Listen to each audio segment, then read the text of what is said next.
They let you go, thinking they were doing you a favor, that you'd sit in the silence, spinning in confusion, that you'd keep one eye on their stories and one hand on your phone, just in case they came back. But here's the plot twist, my friends. They let you go, but they never expected you to let them go too. Before we dive deep, do me a favor. If you've ever felt this shift in your soul, if you've ever been left wondering and found your peace in the process, hit that like button and subscribe. Because what we're building here, it's not just content, it's a brotherhood of growth, a tribe of the unshaken. So stay with me. Hey folks, imagine this for a second. You're a tree in the middle of a storm. Branches flying, the wind howling, the sky turning black. People come and go like seasons. Some stick around when the sun's out. But when the clouds roll in, they let go. They expect you to fall, to break, to lose yourself. But instead, you grow deeper roots. That's you. That's what this is about. They thought you'd wait. They thought you'd chase. Maybe even hoped you'd spiral just a little, to feed their ego, to validate their choice. But instead of falling apart, you fell into yourself. You didn't scream. You didn't beg. You simply got quiet, and that shook them more than any words ever could. Here's the lie they sold you. If they walk away, you're supposed to wait. Wrong. That's not loyalty. That's emotional imprisonment. That's you being held hostage by memories while they roam free in real time. That's the illusion, my friends. And it's time we break that spell. See, we've been taught that walking away means you didn't care enough. But I'm here to flip that script. Walking away, when it hurts, when it confuses you, when everything in you wants to hold on, that's not weakness. That's warrior-level strength. That's self-respect dressed in silence.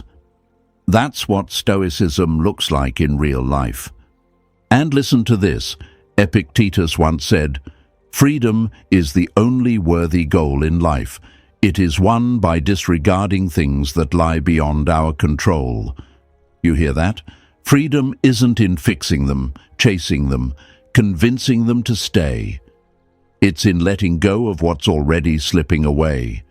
They made their choice. And guess what? So did you.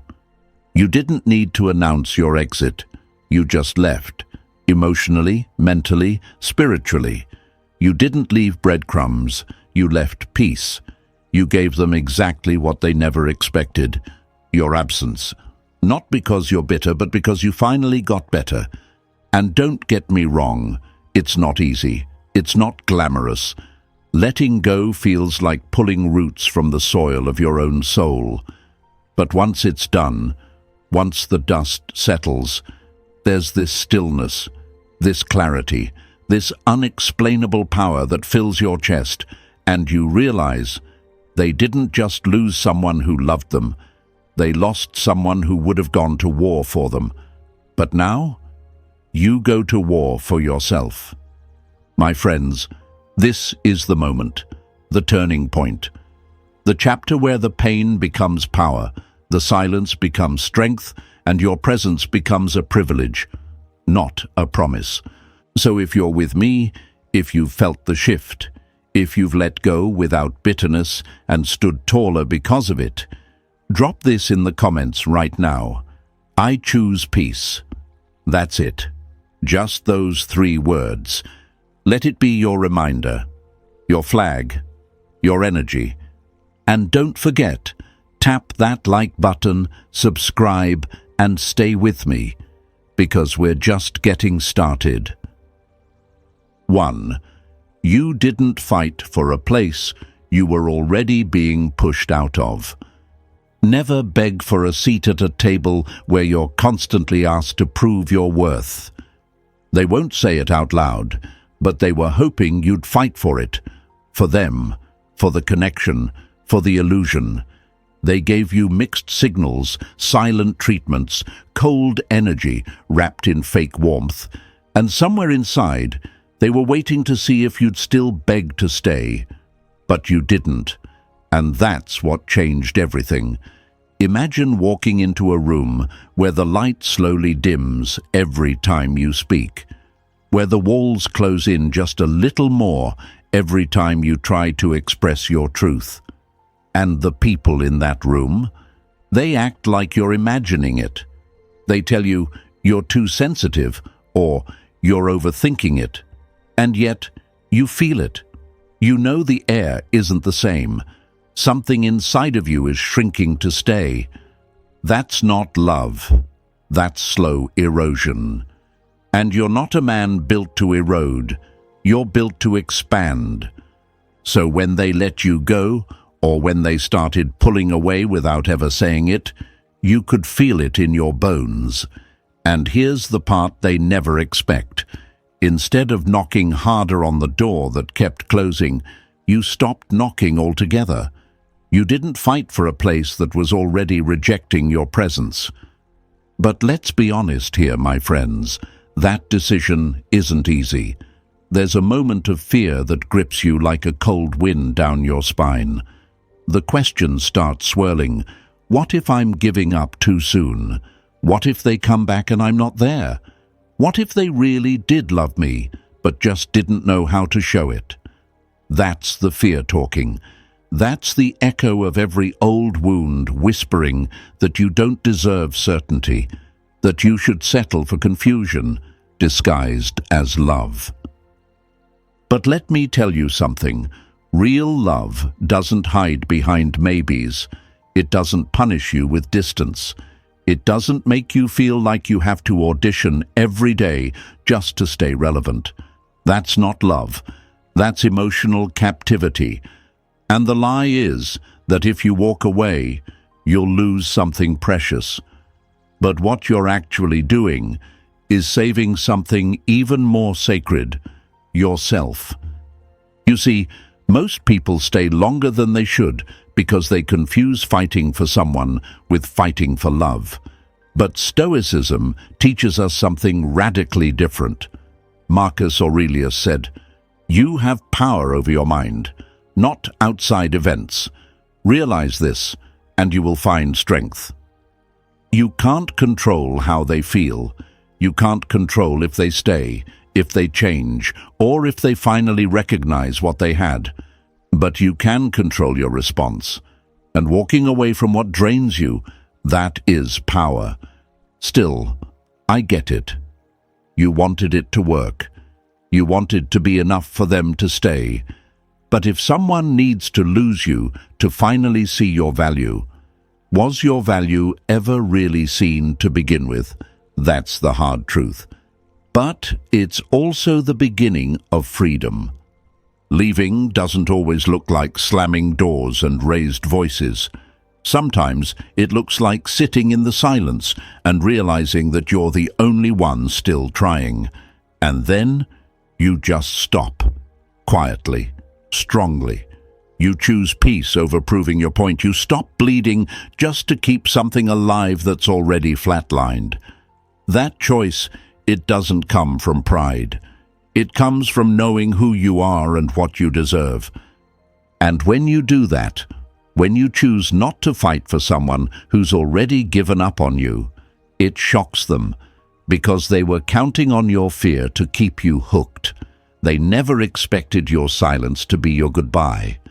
They never expected your peace to be your closure. So today, if you're feeling that pull to keep proving your worth to someone who already made up their mind, don't. You weren't made to beg for belonging. You were made to belong to yourself first. If this hit home for you, my friend, type this in the comments right now. I know my worth. Show yourself. Show the world. Show them. And stay with me, because in the next part, we're going even deeper into what happens when they expect you to chase and you decide instead to change. 2. They expected you to chase. You chose to change. The moment you stop chasing what's running away, you start becoming what no one can ignore. They thought they had you figured out. They thought the moment they let you go, or started pulling back, you'd jump into action, that you'd panic, that you'd turn into the emotional firefighter, rushing in to save something that was already burning from both ends. That's what they counted on. Your old self, the one who would have done anything to fix it, explain it, hold it together. But this time, something shifted. You didn't chase, you changed. Now picture this. You're standing on a train platform. They're on the train, looking back at you through the window, thinking you'll run alongside it, breathless, desperate, waving, hoping for them to pull the brake. But instead, you put your hands in your pockets, you take a breath, and you walk in the other direction. You don't run after the train. You walk toward the version of you that never needed to. Let's be real, though. That moment doesn't come easy. There's a storm of emotion that hits right after they distance themselves. You start asking, should I reach out? Should I fix this? Maybe they just needed space. Maybe if I show them I care, they'll come back. And then the biggest fear of all shows up. What if they forget me? That fear is the trap. That fear is what makes most people chase, not out of love, but out of insecurity, because we've been trained to believe that silence is a threat, that if we don't fight for someone, we'll lose them forever. But here's the truth. If someone can walk away that easily, they were never yours to begin with. Let me break this lie wide open. Chasing doesn't prove your love. It hides your wounds. It's not about them. It's about not wanting to feel abandoned, rejected, unseen. But let me tell you, my friends, there's no healing in chasing someone who's already emotionally sprinting in the opposite direction. You chose something different. You chose stillness over scrambling. You chose elevation over desperation. And that's where everything changes. Because while they were waiting for the chase, expecting the "I miss you" text, the guilt trip paragraph, the late night call, you gave them something rarer: growth. You see, you didn't just let go, you leveled up, quietly, silently, with that inner fire only a man who's been through hell and refused to stay there understands. Epictetus said, "First say to yourself what you would be, and then do what you have to do." That's what you did. You asked, what kind of man do I want to become? Not how do I win them back, but how do I win myself back? And slowly, without announcing it to the world, you started becoming that man. You trained harder. You started sleeping better. You showed up for yourself. You set boundaries. You focused on your purpose. You didn't drown the pain. You transformed it. Meanwhile, they kept looking back, wondering why it felt different this time. Why your silence didn't sound like hope, but like a decision. Why your absence didn't feel temporary, but final. And the truth is, they lost access to the version of you that would have chased. That version is gone, buried in the ashes of who you used to be. And what rises from those ashes? A man of clarity, a man of principle, a man who doesn't chase people because he's chasing purpose. Let me be real with you. Most people never expect the quiet ones to grow. They mistake your silence for sadness, your stillness for stagnation. But you're like a mountain. You don't need to move fast. You just need to stand tall. And once they realize they can't move you the way they used to, that's when the shift really hits them. You didn't respond the way they thought you would, and that's what made the impact. You didn't try to make them regret. You made yourself proud, and that's the kind of shift no one forgets. So if you're feeling that storm inside you, if you're tempted to chase, to reach out, to prove something, don't. Choose change instead. Choose growth. Choose you. And if that's where you're at right now, type this in the comments. I choose to grow. Say it loud. Say it for you. Say it for the version of you that almost chased, but chose peace instead. And stay with me, because next, we're going to talk about what happens when you stop playing their game and start making peace with the ending they thought you'd never accept. 3. You made peace with the ending while they played with it. They didn't end it clean, but you chose to heal anyway. That's power. You know what messes people up the most after a breakup? The gray area, that murky, confusing, in-between space where nothing is clear, but everything still lingers. They say it's over, but they don't act like it.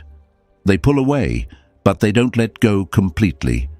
They say, I just need time, while leaving the door cracked, just enough for your hope to slip through. And here's the truth most won't admit. They didn't want to lose you. They just didn't want to keep you either. They wanted emotional comfort on their terms. They wanted space, but still expected your support. They didn't want the relationship, but they weren't ready for your absence. That's not love. That's emotional control in disguise. But you saw through it. While they were busy playing with the ending, reaching out just enough to confuse you, staying quiet just long enough to make you worry, you decided something most people never do. You made peace, not because they gave you clarity, but because you created it. Let's pause for a second and imagine this. You're in a bookstore. You pick up a novel that starts off incredible, hooking, emotional, raw. But somewhere in the middle, the pages go blank. No conclusion, no explanation. Just stops. You could keep staring at those empty pages, hoping the words appear.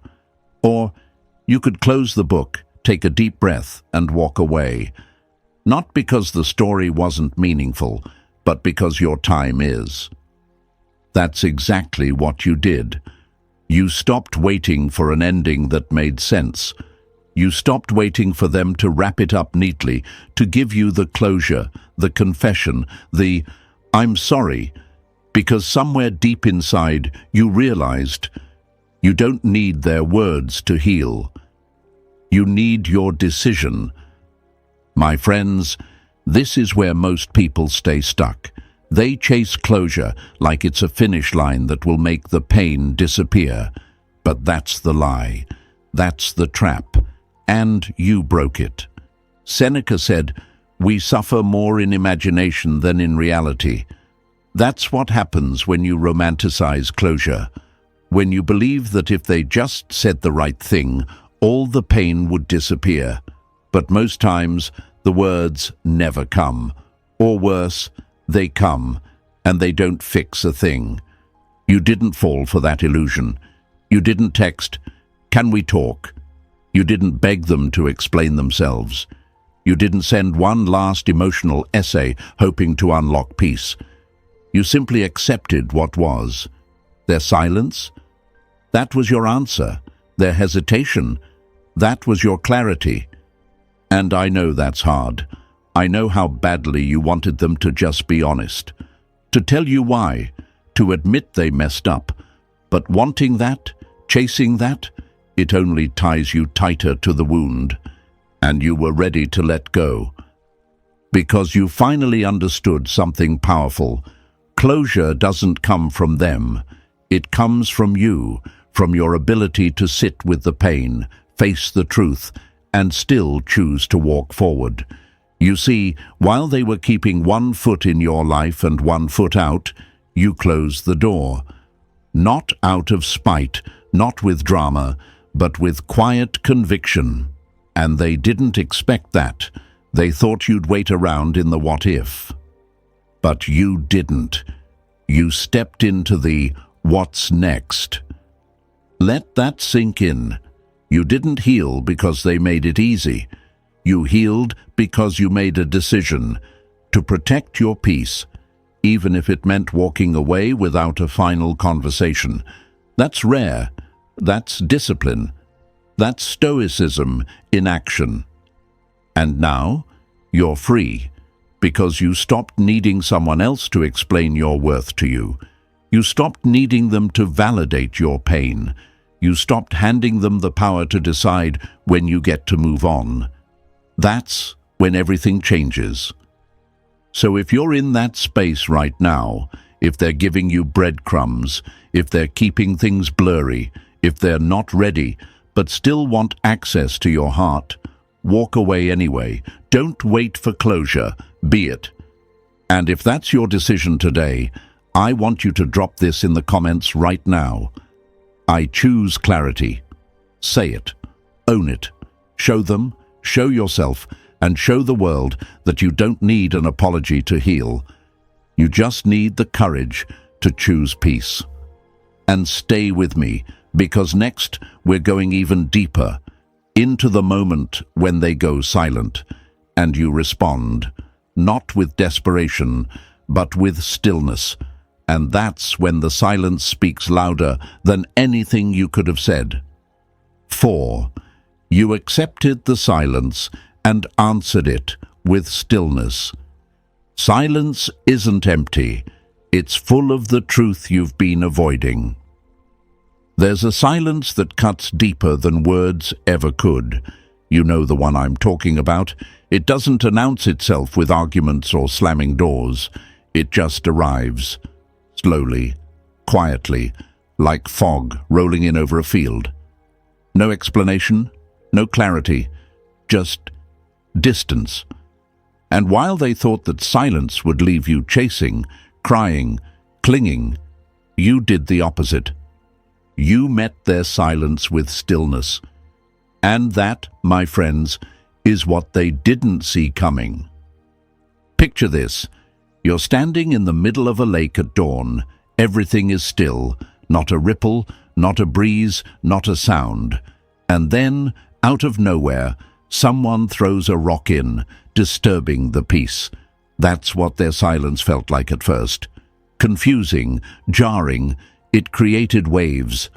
But instead of diving in after the rock, instead of splashing around trying to make sense of it, you stood still, you watched, you breathed, and eventually, the water calmed again.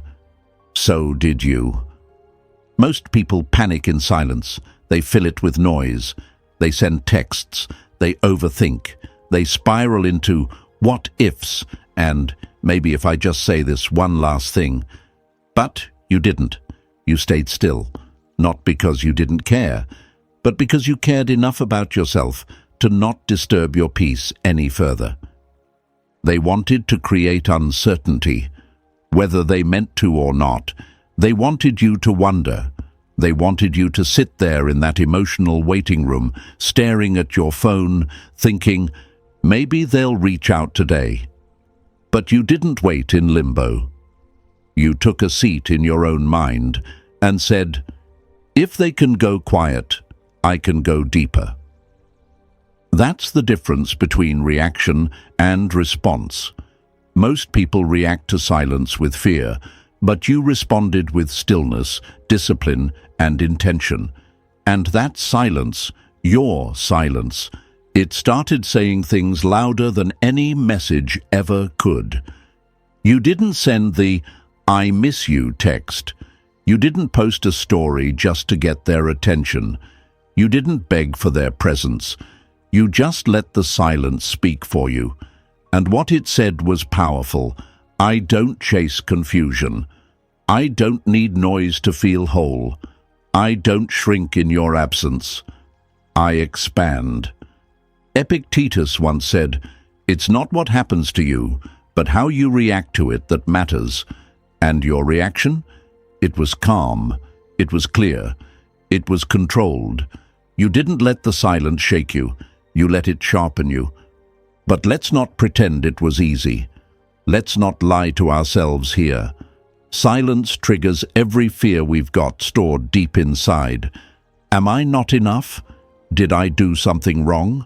Are they done with me? And that's why most people break the silence first. Not because they have something to say, but because they can't sit with the unknown. They need something, anything, to fill the void. But you faced that void head-on. You realized the silence wasn't a punishment, it was a message, and the moment you stopped fearing it, you started learning from it. Because stillness doesn't mean you're weak. It means you're strong enough to sit with your emotions without letting them control you. Here's the part they didn't expect. You didn't just match their energy. You mastered yours. You didn't retreat. You recentered. You became unshakable because you finally understood. Not every silence needs to be broken. Some silences are boundaries. Yours. They thought you'd reach out. They thought the silence would drive you to chase, but you stayed quiet. You stayed grounded. And now, they're the ones wondering. Now they're the ones checking. Now they're the ones who feel the absence. Not because you made noise, but because you didn't. That's the power of stillness. It doesn't beg for answers. It becomes the answer. So, if you're walking through that silent storm right now, if they've gone cold, distant, unreadable, don't panic, don't chase, don't try to fix a silence you didn't create. Breathe. Hold your center. Trust that the stillness isn't your defeat, it's your discipline. And if this spoke to you, if this reminded you that your peace is more important than their confusion, type this in the comments right now. I choose stillness. Say it loud. Say it for the part of you that used to break every silence out of fear. Show them, show yourself, show the world around you that calm is not weakness, it's your edge. And stay with me, because next we're stepping into the moment where the fantasy finally fades, and you stop holding on to the version of them that only ever lived in your memory. What's coming next? It's about letting go of who you thought they were and reclaiming who you really are. 5. You let go of the fantasy they still clung to.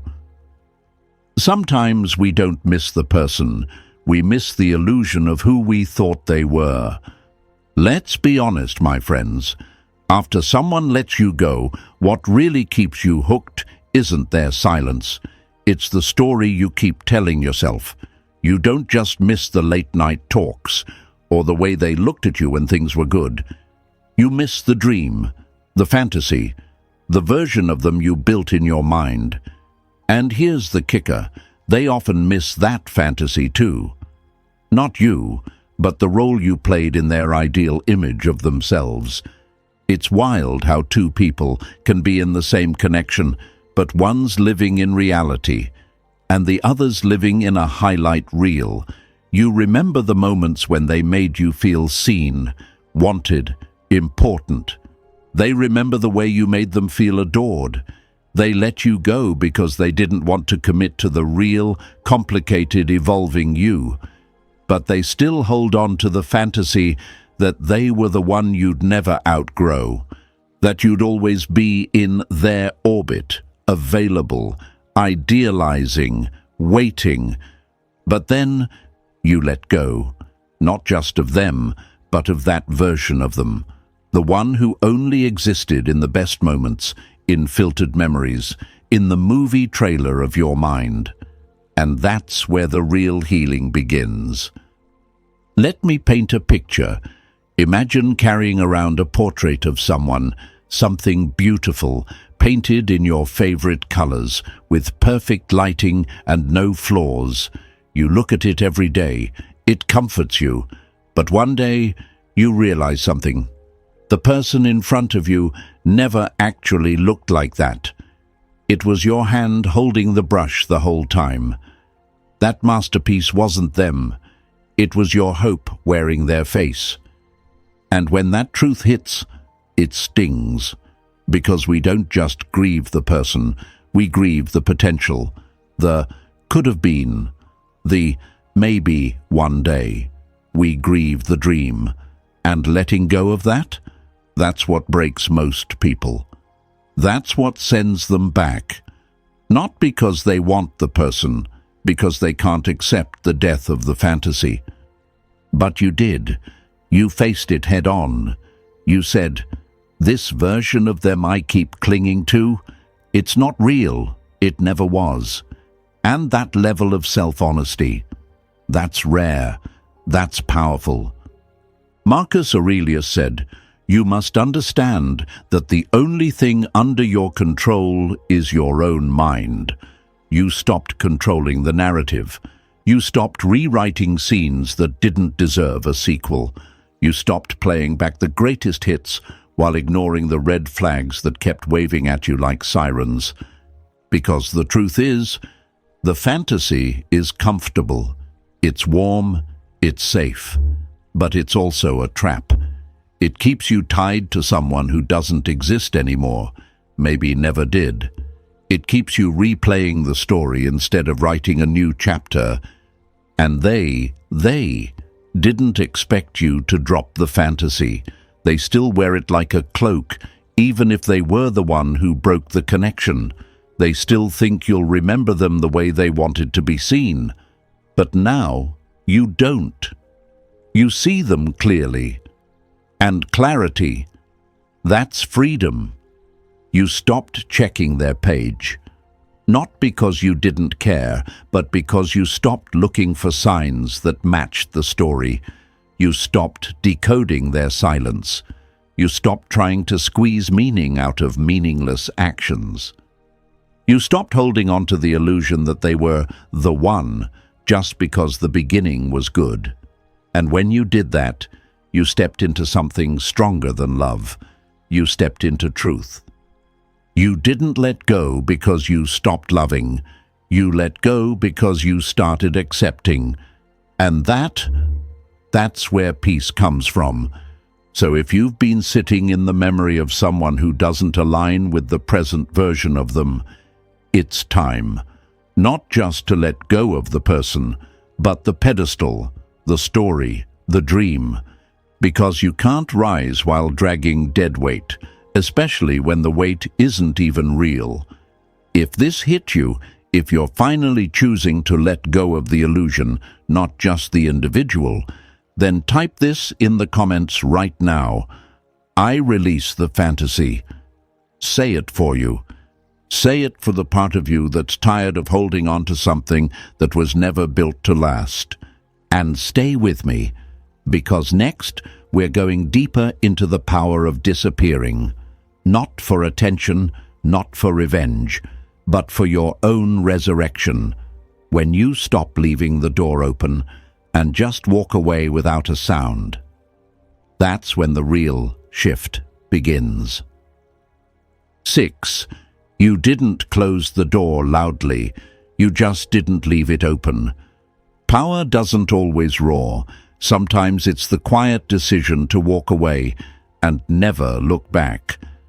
They thought you'd leave a crack in the door, that you'd disappear, but not completely.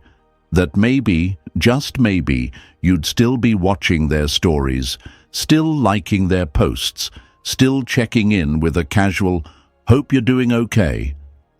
They expected you to ghost them with drama, maybe even throw a little shade, say something cryptic to spark curiosity. But what they didn't expect was the sound of nothing. No drama, no guilt trip, no last words. You didn't close the door with noise. You just never left it open. And that silence, that shook them. Imagine a hallway lined with doors. One by one, people leave, but most doors are left ajar, just in case, just enough space to return, or peek in, or leave an emotional breadcrumb behind.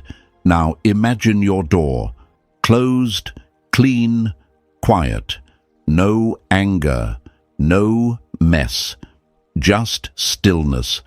That's the kind of closure most people don't know how to handle, because we live in a world where people feed on reaction. They expect you to reach out, to lash out, to leave a trail of what-ifs, and maybe I still care, but not you. You didn't do it for show. You didn't do it to prove a point. You did it for one reason, your peace. It would have been so easy to leave one eye open, to keep the door cracked just a little, out of nostalgia, out of fear, out of what if they come back? But you didn't. You chose finality, not out of hate, not out of ego, but because you were done bleeding for maybe. Here's what most people don't want to admit. We don't fear losing the person. We fear losing access. We're scared to let go of the possibility, the option, the comfort of knowing someone still thinks about us. That's why people leave just enough space to slip back in when loneliness creeps up. But you saw through that game. You understood that leaving the door open is the same as leaving your heart unlocked. And anyone can walk back in, not because they deserve to, but because you forgot to secure the entrance.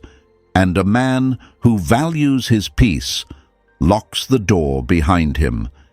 Seneca once said, "He who is brave is free."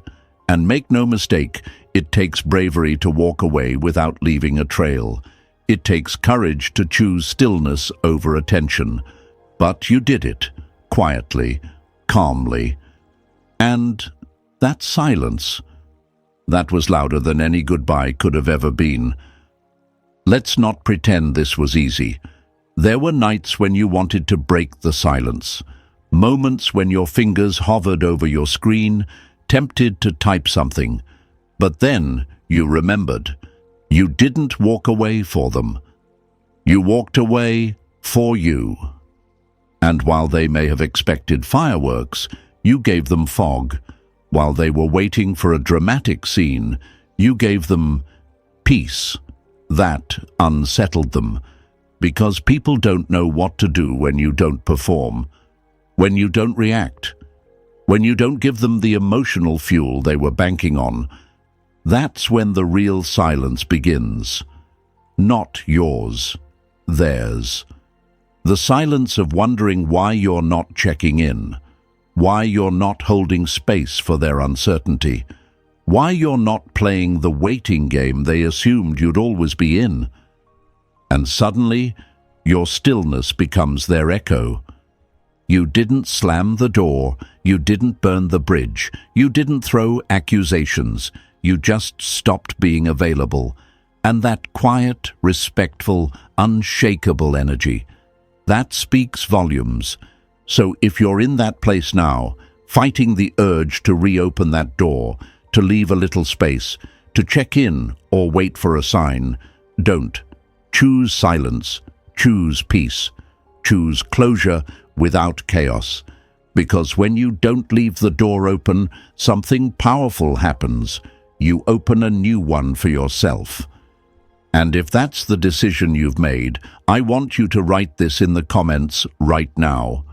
I close the door, not out of pride, not out of spite, out of respect, for your heart, for your growth, for your future. Stay with me, because next, we're stepping into the part they really didn't expect, when the man they used to know becomes someone they never thought you'd be, the kind of man who didn't just walk away, he leveled up. 7. You became the person they never thought you would. They lost you thinking you'd stay lost, but you came back as someone they can't reach anymore. Let's be real here, folks. When they let you go, they didn't expect transformation. They expected breakdown.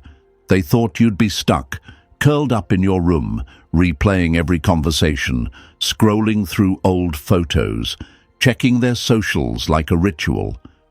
They thought you'd fall apart, maybe quietly, maybe loudly, but still orbiting them emotionally. They never imagined you'd become unreachable. They knew the version of you that was emotionally available 24/7, the version that would have dropped everything just to fix what wasn't yours to fix. They knew the man who loved hard, gave deep, forgave fast. They knew the version of you who still believed that effort alone could save something built on confusion. But they didn't know what would happen when that version of you died. You didn't evolve to get revenge. You didn't level up to make them jealous. You changed because your soul demanded it, because pain pushed you into purpose, because heartbreak cracked you open, and instead of breaking apart, you rebuilt. Picture this. There's a seed buried under the dirt. It's dark, it's cold, and everything above seems out of reach. From the outside, it looks dead, forgotten. But inside, something powerful is happening. That seed is shifting, pushing, growing. And then one day, without warning, it breaks through the surface. That's you. They thought you were buried, but really, you were being planted. And when you rose again, you weren't who you used to be. You hit the gym, not to post thirst traps or make them notice, but because the discipline quieted your mind. You picked up books, not to seem deep, but because you were tired of shallow connections. You started chasing purpose, not people. And in that silence, in that solitude, something dangerous happened. You started liking who you were becoming. And here's the plot twist. They started noticing. Maybe not with words, maybe not out loud, but the energy shifted. They could feel it. That desperate energy you used to carry, gone. That anxious attachment, replaced by calm confidence. That quiet man who once waited for them, now walking with his head high, not watching them, but watching his path.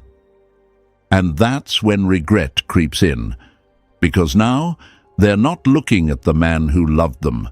They're seeing the man they lost access to. And that man is rare. But let's not glamorize this. The transformation didn't happen overnight.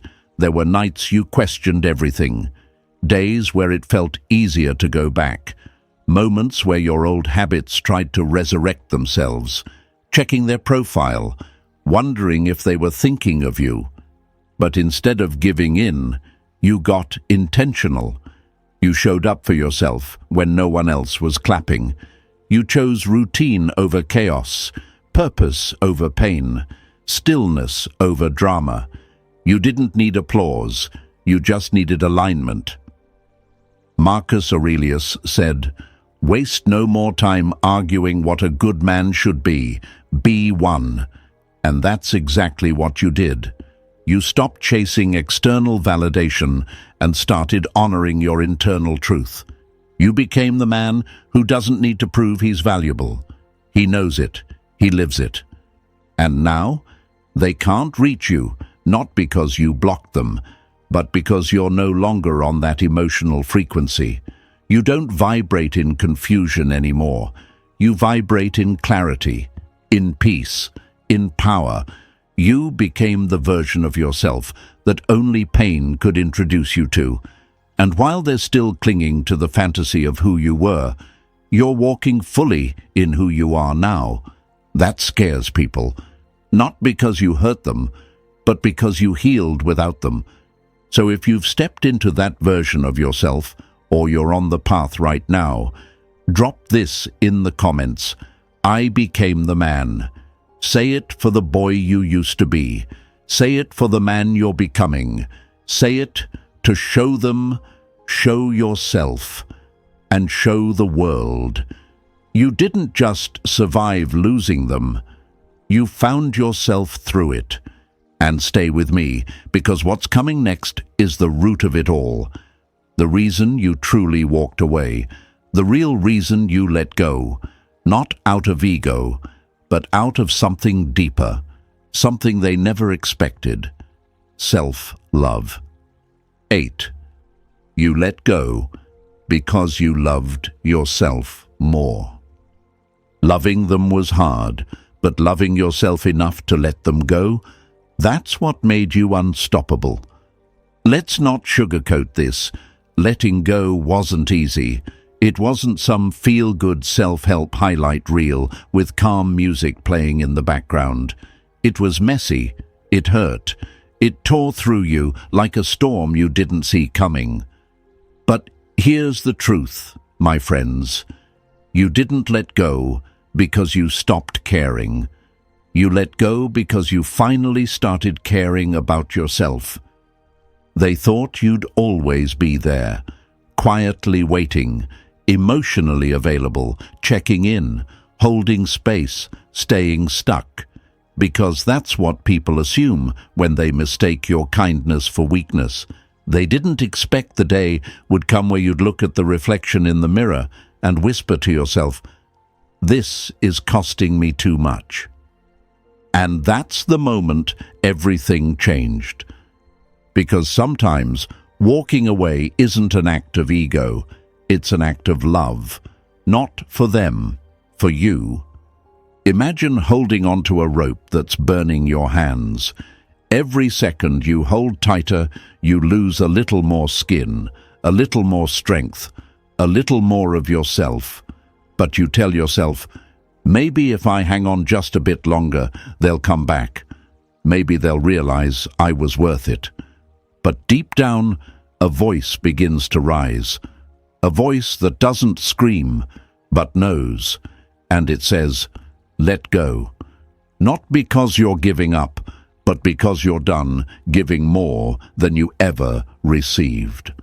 That's what they never expected, that your love for yourself would finally outrun your fear of losing them.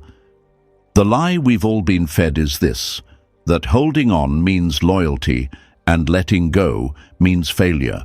But no one tells you that holding on to the wrong person can wreck your peace, your purpose, your power.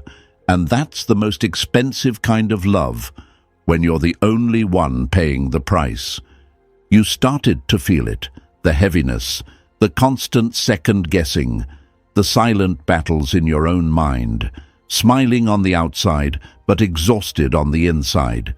You kept hoping they'd choose you, show up, grow, change, see what they had. But all the hoping in the world can't fix what's not meant to stay. And so, one day, you didn't yell, you didn't write a goodbye letter, you didn't make a big announcement. You just stopped showing up for someone who stopped showing up for you. You chose your sanity over the storyline, your peace over their presence, your healing over their hold. Epictetus said, "First say to yourself what you would be, and then do what you have to do." And what you chose to be was free. Free from emotional waiting rooms, free from silent expectations, free from holding on to someone who only loved you in pieces. And here's what's wild. They didn't even notice the shift at first, because letting go, when it's done right, doesn't make a sound. It's quiet, internal, sacred, but eventually they felt it. Not in your absence, but in your evolution, because the version of you that would have stayed, begged, reached out, that version no longer exists, and they can't access the man who outgrew the need for their approval. You didn't walk away to hurt them. You didn't leave to make a point. You walked because your soul was tired of carrying something that no longer fit the future you're building. And now, you're not looking back, not because you hate them, but because you finally love you. That kind of love, that's rare, that's dangerous, that's divine. If this spoke to you, like this video, subscribe for more, and share this with someone who needs to hear it.